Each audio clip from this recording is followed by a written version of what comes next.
Well, it is undeniable. The NBA needs the Lakers, their most storied franchise in one of their most massive media markets, to be an actual contender. And how convenient it is that their alleged most marketable player and one of the supposed greatest players ever has been playing for the Lakers for the last 6 years and counting. Unfortunately, LA has been a steaming pile of poo-poo since winning the early season LeBron Invitational event put together by Commissioner Penishead in a thinly veiled attempt to help stack some additional fake accolades in the self-proclaimed king's treasure trove of meaningless accomplishments, while pushing the narrative that the Lakers were a viable title contender. And that initiative did go perfectly according to plan. But the Lakers just haven't been right since, though they did finally get a win of some note, holding on to beat the Clippers. The win brings the Lakers' record up to 4-10 since hoisting the in-season tournament trophy, a cup, or whatever. And despite the NBA, LeBron himself, and tragically enough, even the Lakers, pretending as if this thing actually meant anything, LeBron recently slipped in a post-game interview and admitted the truth. Following the Lakers' most recent humiliating defeat at the hands of the 13-23 Memphis Grizzlies, a 14-point blowout, mind you, that LA was leading by double digits throughout the first half of, with LeBron skipping around the court, the Lakers would get boat raced in the fourth quarter 33-19. A frustrated LeBron would admit after the game that they just suck right now. We just suck right now. And isn't it amusing that in the times of struggle and failure, it's always we or they, but in times of success or winning, it's always me with LeBron. That one right there made me the greatest player of all time.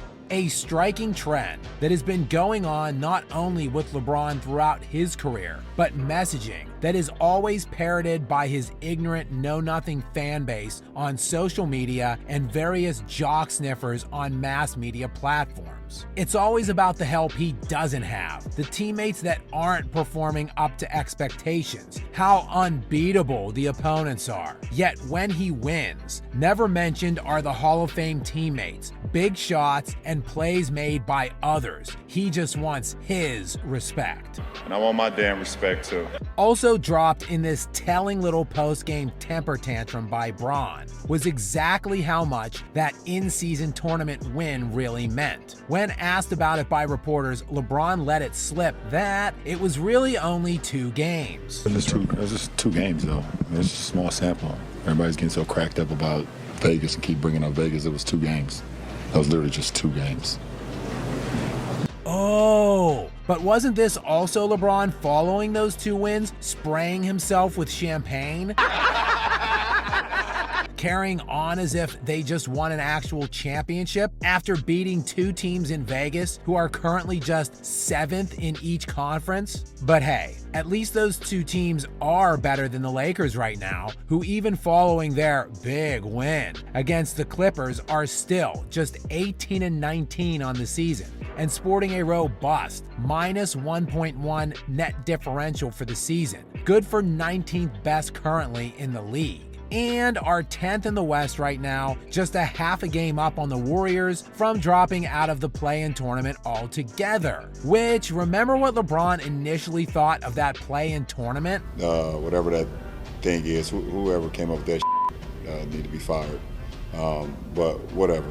And now the Lakers are on the cusp of being in the play-in tournament for 3 consecutive seasons, if not missing the playoffs for a second time in the last 3 years. Don't worry, Bron. Commish Penishead has got your back. That play-in tourney, just like the exhibition tournament on the Disney campus in Orlando in 2020 and the in-season tournament this year, is all part of the plan. Because it's all part of the plan. To support the NBA's primary golden goose. But is LeBron a golden goose? Doesn't seem as if he or this entire era are faring very well for the NBA as an overall product at this time. as ratings continue to nosedive amid less and less interest in the association as a product as a whole. Ratings over the last 30 years in the NBA Finals swelled to a high point of 36 million viewers in Game 6 of the 1998 Finals when Michael Jordan won his 6th and final championship. Even 2 years later, while down, when Kobe Bryant made his first NBA Finals appearance alongside Shaquille O'Neal, the viewer share still hit a high point of 22 million in Game 6 when the Lakers beat the Pacers to win the first title in the Shaq and Kobe era. Then, 7 years later, the self-proclaimed king would make his first Finals appearance against the Spurs, and ratings would top out at just 9.9 million viewers. In Game 4, when LeBron was humiliatingly swept for his first of 6 Finals losses. Just 3 years later, though, the ratings maxed out again at 28 million viewers for Game 7 of the NBA Finals between LA and Boston when Kobe won his 5th title. And just 3 years ago, in 2020, in the exhibition tournament disguised as an NBA Finals, where LeBron won his 4th and likely the final championship of his career, max viewership reached 9.1 million for Game 5. So nobody cares.